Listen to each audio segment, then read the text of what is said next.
மகளிர்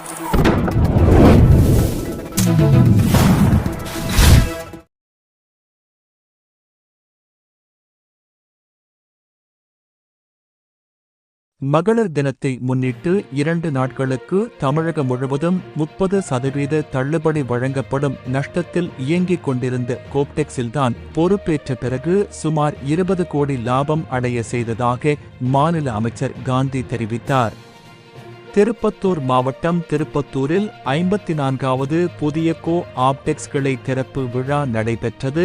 இதில் தமிழக கைத்தறி மற்றும் துணிநூல் துறை அமைச்சர் ஆர். காந்தி கலந்து கொண்டு ரிப்பன் வெட்டி திறந்து வைத்து முதல் விற்பனையை தொடங்கி வைத்தார்.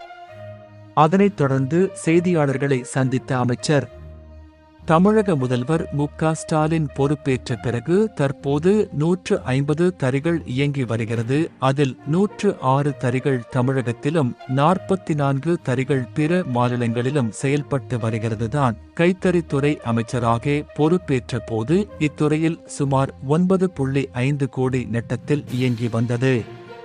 பிறகு ஓராண்டு காலத்திலேயே சுமார் 20 கோடி லாபம் அடைய செய்தோம். மேலும் விற்பனையை அதிகரிக்க செய்வதற்காக தனிப்பட்ட ஆலோசகரை பூனாவில் இருந்து நியமித்து அவர்களின் அறிவுரைப்படி விற்பனையில் செய்ய வேண்டிய மேம்பாட்டு முறைகளை கடைபிடித்து தற்போது விற்பனை இரட்டிப்பு ஆக்கப்பட்டுள்ளது. தற்போது 54வது கடை இங்கு திறக்கப்பட்டுள்ளது. கூட்டுறவுத்துறையில் நீண்ட நாள் கோரிக்கையாக இருந்த சம்பளம் உயர்வு 15 நாட்களுக்கு முன்பு முடிவு பெறப்பட்டது. முதலமைச்சர் பொறுப்பற்ற பிறகு கைத்தறிக்கு முக்கியத்துவம் அளிக்கப்பட்டு வருகிறது.